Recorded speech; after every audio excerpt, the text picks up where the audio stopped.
이 복된 날이죠. 크리스마스.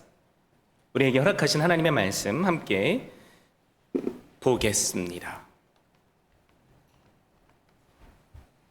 누가복음 2장 8절에서 14절 말씀입니다. 그 지역의 목자들이 밤에 밖에서 자기 양떼를 지키더니 주의 사자가 곁에 서고 주의 영광이 그들을 두루 비치매 크게 무서워하는지라. 천사가 이르되 무서워하지 말라. 보라, 내가 온 백성에게 미칠 큰 기쁨의 좋은 소식을 너희에게 전하노라. 오늘 다윗의 동네에 너희를 위하여 구주가 나셨으니 곧 그리스도 주시니라. 너희가 가서 강보에 쌓여 구유에 누워 있는 아기를 보리니 이것이 너희에게 표적이니라 하더니 호련히 수많은 천군이 그 천사들과 함께 하나님을 찬송하며 이르되 지극히 높은 곳에서는 하나님께 영광이요 땅에서는 하나님이 기뻐하신 사람들 중에 평화로다 하니라. 아멘. 저는 이 복된 기쁨의 날에 주신 말씀을 힘입어서 온 백성에게 미칠 기쁜 소식이라는 제목으로 말씀을 증거하고자 합니다. 인터넷 게시판을 읽다가 흥미로운 제목이 떠서 접한 글이 있습니다. 그 제목이 뭐였냐면 세상을 바꾼 역사적 사건들 탑 10이었습니다. 세상을 바꾼 사건들 10가지. 여러분 뭐가 있을까요? 지금 잠시 한번 생각해 보시겠습니까? 10가지가 아니라 탑 5만 여러분께 말씀드릴 테니까 나는 과연 몇 개를 맞췄는가 확인해 보시면 좋을 것 같습니다. 탑 5, 르네상스. 탑 4, 제2차 세계대전. 탑 3, 프랑스 대혁명. 탑 2, 산업혁명. 탑 1, 신석기 농업혁명. 참 공감이 되는 순위들 있죠? 여러분 아마 대부분 다 맞추셨을 줄 압니다. 그런데 사실 인류 역사를 보면 세상을 뒤바꾼 그 어떤 것과도 바꿀 수 없는 위대한 사건이 있었습니다. 그것은 바로 예수 그리스도의 탄생입니다. 예수님께서 어린아이로 이 땅에 오신 사건이죠. 여러분 그래서 우리의 인류의 역사를 우리는 크게 둘로 나누죠. BC와 AD. 예수님께서 오시기 전과 오신 후로 구분합니다. 여러분 이 세상 그 어떤 사람도 이렇게 역사의 흐름을 뒤바꾼 사람은 없습니다. 이것이 우리에게 오늘 의미하는 바가 뭐겠습니까? 크리스마스는 누군가가 말하는 신화가 아니라 역사라는 거죠. 그래서 누가복음을 보면 크리스마스가 실제로 일어난 사건임을 강조하고 있습니다. 함께 읽진 않았지만 함께 누가복음을 2장 펼치셨죠. 1절, 2절 말씀을 보세요. 그때에 가이사 아구스도가 영을 내려 천하로 다 호적하라 하였으니 이 호적은 구레뇨가 수리아 총독이 되었을 때에 처음 한 것이라 라고 말씀하죠. 누가는 예수님의 탄생 소식을 신화의 이야기처럼 전하지 않았습니다. 믿음이 있는 자들뿐만이 아니라 믿지 않는 사람들도 듣고 납득할 만한 역사적인 사건으로 시작합니다. 아우구스투스가 황제였을 때, 구레뇨가 시리아의 총독이었을 때 예수님께서 탄생하셨습니다. 이것은 역사를 뒤집어 보면 알 수 있는 분명한 사실입니다. 그리고 누가는 이 사실에 더해서 한 가지 역사적인 사실을 추가했습니다. 바로 3절에 모든 사람이 호적하러 각각 고향으로 돌아가매 라는 말입니다. 여기서 말하는 호적이란 로마가 세금을 더 걷기 위해 실시한 인구 조사를 말합니다. 그렇다면 누가가 왜 로마가 이런 호적 명령을 했다는 것을 기록하고 있습니까? 이 사건이 바로 예수님의 탄생과 밀접한 관계가 있기 때문입니다. 만약에 이 인구 조사를 하라는 로마의 명령이 없었다면 예수님은 절대로 베들레헴에서 태어나실 수 없던 운명입니다. 이 호적 명령 때문에 나사렛이라는 동네에 살던 요셉과 만삭의 마리아는 고향인 베들레헴으로 갈 수밖에 없었습니다. 그리고 마침 그때 예수님께서 나사렛이 아닌 베들레헴에서 탄생하셨습니다. 여러분, 그래서 이것은 절대 우연이 아니죠. 바로 하나님의 주권과 섭리입니다. 국민들에게 호적 등록을 하라는 로마 황제 아우구스투스의 명령이 없었다면 예수님은 베들레헴이 아니라 바로 나사렛에서 출생하셨을 겁니다. 그런데 만약에 예수님께서 나사렛에서 출생을 하셨다면 구약 성경의 메시아에 대한 예언 또한 이루어지지 않았을 겁니다. 구약 성경을 살펴보면 메시아에 관한 예언이 400여 가지가 나옵니다. 예수님에 대한 예언이 단지 50개만 되더라도 그 예언들이 성취될 확률이 11억 2,500만 분의 1도 되지 않는다고 수학자들은 말합니다. 그런데 400개라면 복권에 당첨될 확률보다도 더 어렵다는 말이죠. 그런데 놀라운 사실은 이 예수님에 대한 예언의 말씀들이 모두가 성취되었습니다.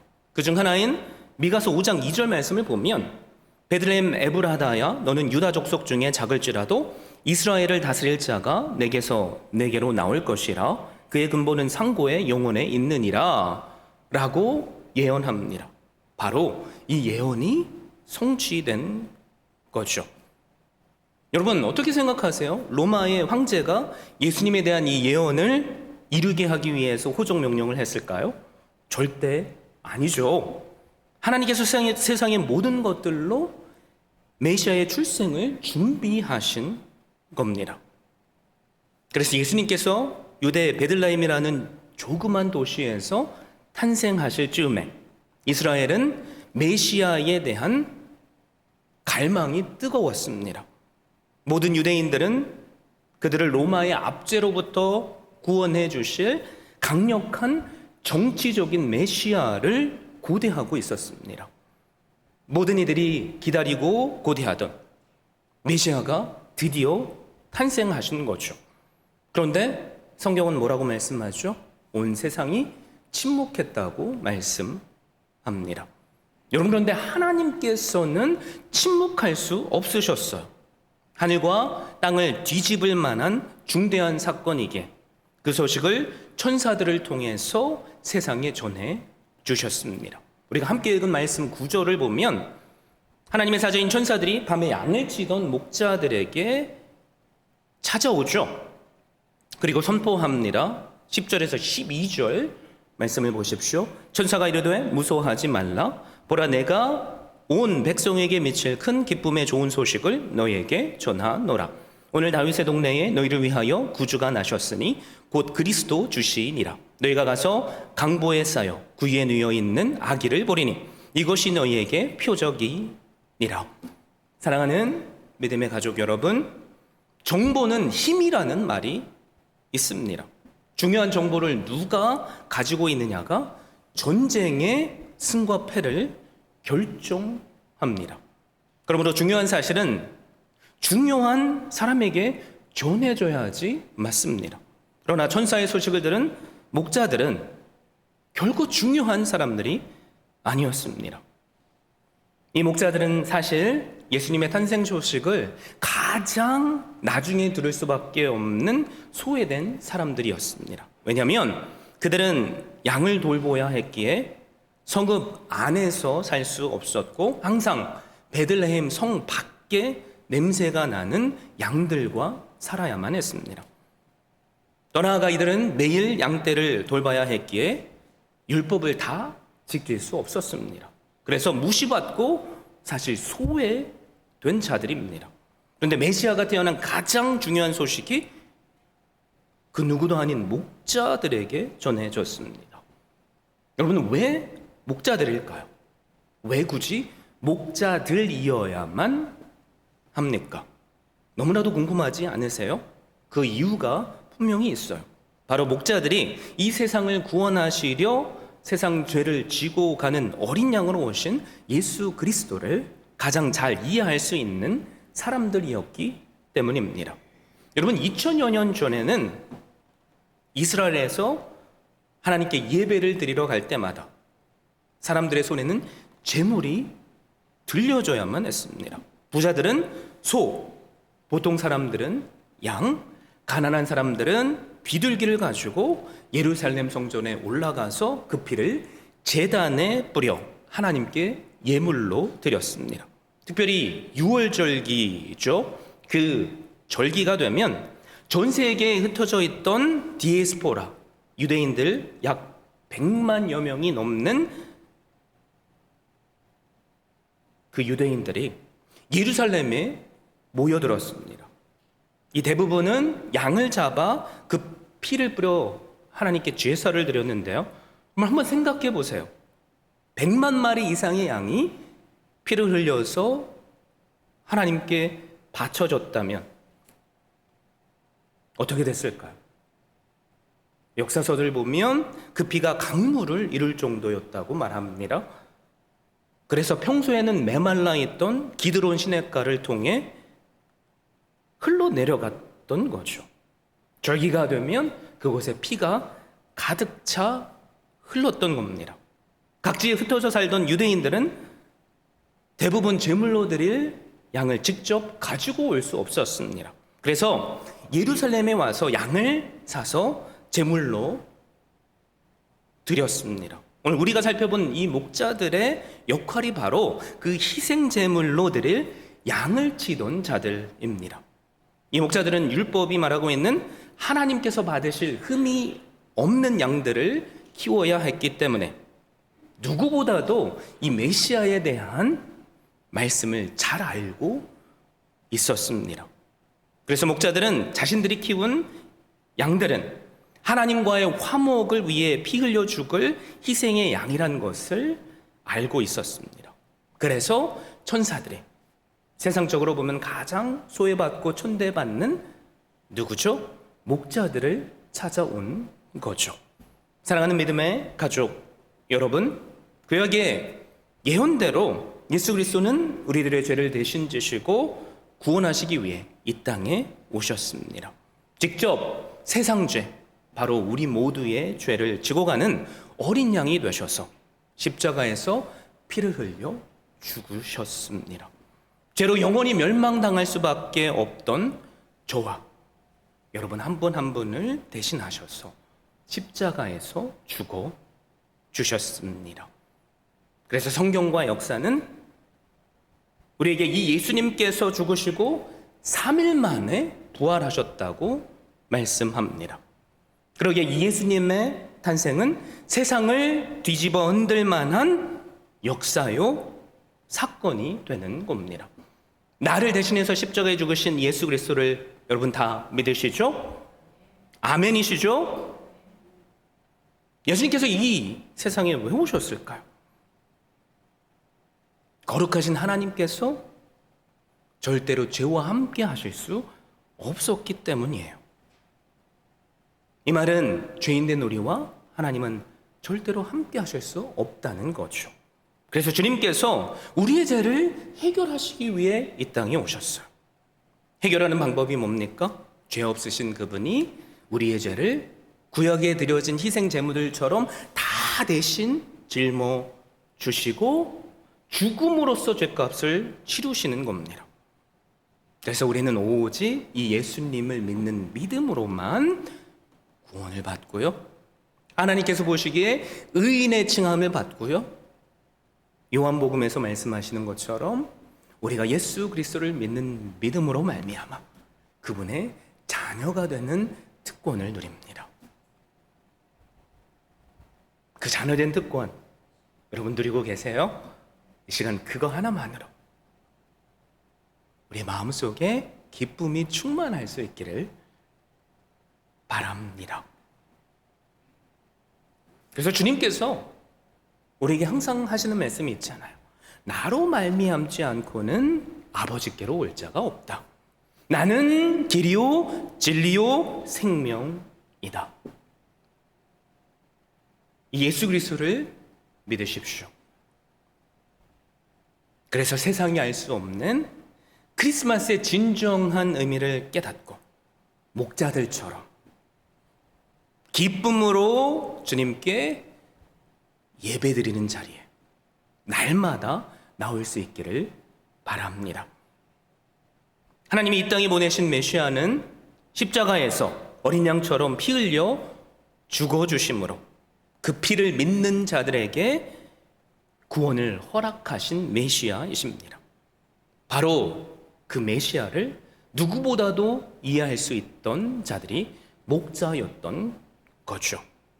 예수님의 탄생 소식이 목자들에게 가장 먼저 전해진 또 하나의 이유가 있습니다. 목자들이야말로 가장 먼저 달려가서 무릎 꿇고 예수님을 경배할 만한 믿음의 사람들이었기 때문입니다. 15절, 16절을 보세요. 천사들이 떠나 하늘로 올라가니 목자가 서로 말하되 이제 베들레헴으로 가서 주께서 우리에게 알리신 바 이 이루어진 일을 보자 하고 빨리 가서 마리아와 요셉과 그의 누인 아기를 찾아서. 그러면 이 두 구절에서 우리가 집중해서 봐야 할 단어가 있어요. 그게 뭐냐면 바로 빨리 가서라는 단어입니다. 여러분, 그들이 빨리 갈 수밖에 없었던 이유가 뭘까요? 믿음 외에는 그 이유가 없죠. 천사가 전해준 세상의 구주가 베들레헴에서 나셨다는 말씀을 그들은 믿었습니다. 그리고 그 믿음대로 반응했습니다. 더 이상 그들에겐 자신들의 목숨을 걸고 돌봐야 할 양들은 문제가 되지 않았던 거죠. 평소에 그들의 모습은 어떻습니까? 결코 이 양들을 놓고 떠난다는 것은 있을 수도 없는 일이에요. 그러나 이들은 움직입니다. 바로 메시아 되신 예수 그리스도가 오셨다는 소식을 듣고 믿었기 때문입니다. 그래서 그들은 단숨에 달려가 아기 예수님을 만납니다. 사랑하는 믿음의 가족 여러분, 믿음의 사람이란 이 목자들처럼 말씀을 들었다면 즉시 반응하며 움직이는 사람들입니다. 저에게 소망이 있다면 예수님의 탄생 소식을 믿고 우리 모두도 즉시 반응하게 되기를 바랍니다. 그런데 안타까운 것은 세상의 반응이죠. 13절, 14절 말씀을 보세요. 호련히 수많은 천군이 그 천사들과 함께 하나님을 찬송하여 이르되 지극히 높은 곳에서는 하나님께 영광이요 땅에서는 하나님이 기뻐하신 사람들 중에 평화로다 하니라 라고 말씀하죠. 하늘에서 일어나는 일과 또 땅에서 일어나는 일을 대조해서 보여주고 있어요. 그런데 너무나도 큰 차이가 있죠. 하늘에서는 천군 만마와 천사들이 오신 예수님을 찬양하고 경배합니다. 그런데 이 땅에서는 평화의 왕으로 오신 예수님께 그 누구도 찬송은커녕 예배도 드리지 않습니다. 2000여 년 전의 이 모습이 바로 우리가 사는 이 세상의 모습인 것 같아 마음이 아픕니다. 크리스마스라는 날은 있는데 그들이 환호하고 기뻐하는 이유는 더 이상 예수님이 아니시니까요.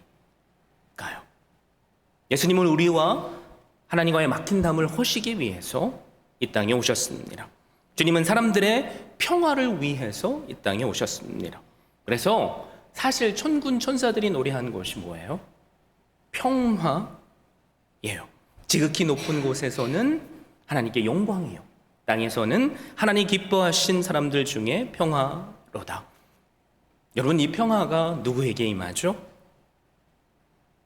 이 평화는 세상의 모든 사람들에게 임하는 게 아니에요. 기억하십시오. 이 목자들처럼 하나님으로부터 기뻐하심을 받은 사람들에게만 임합니다. 그러니까 우리가 얼마나 감사해요.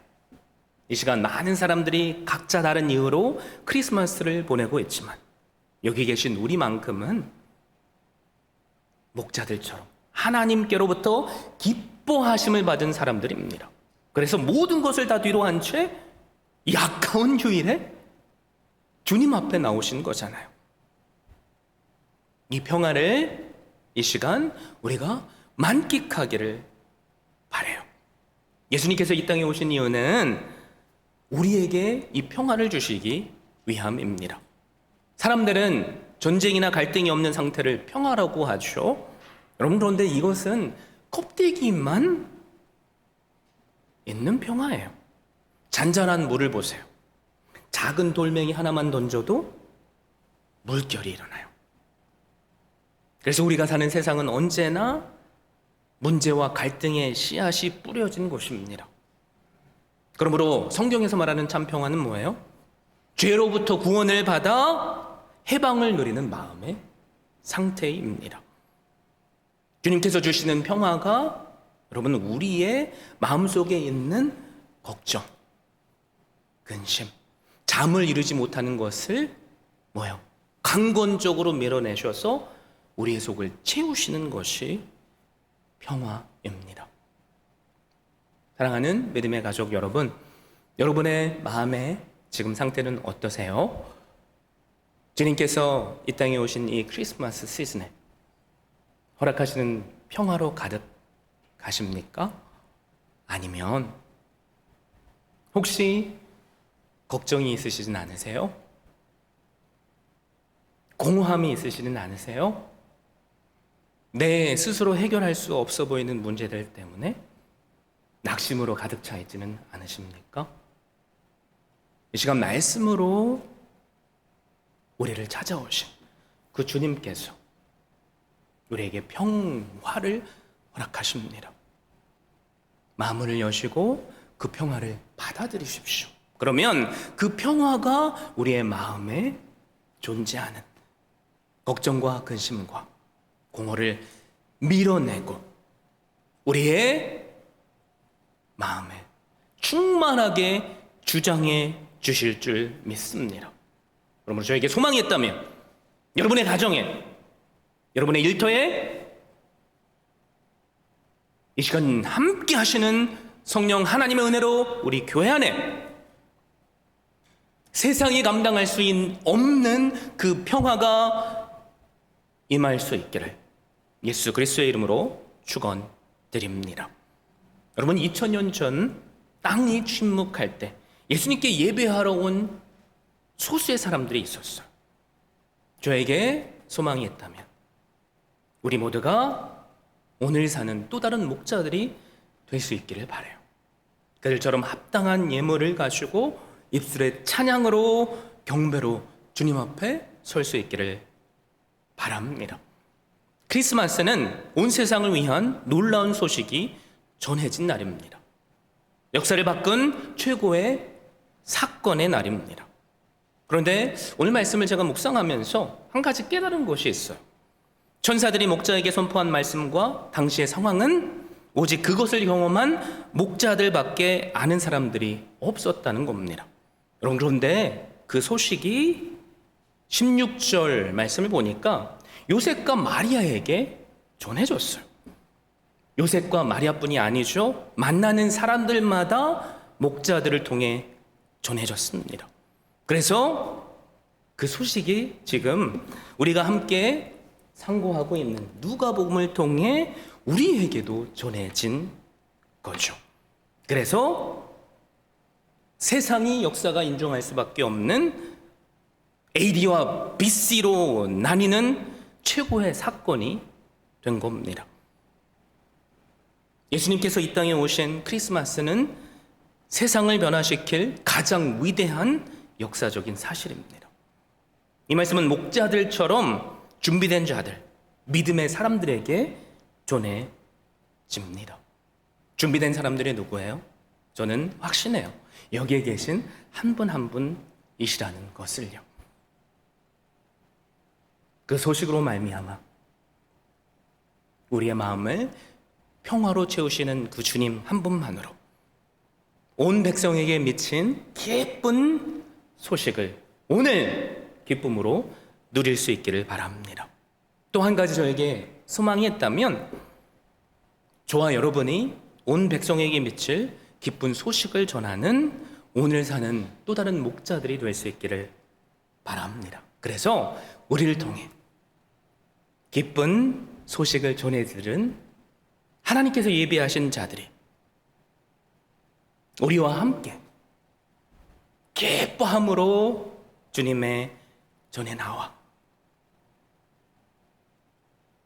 온 백성에게 허락하신 그 기쁨의 소식을 복음으로 날마다 누리며 오직 합당한 예배를 드리게 하시는 그 은혜를 누리게 되기를 바랍니다.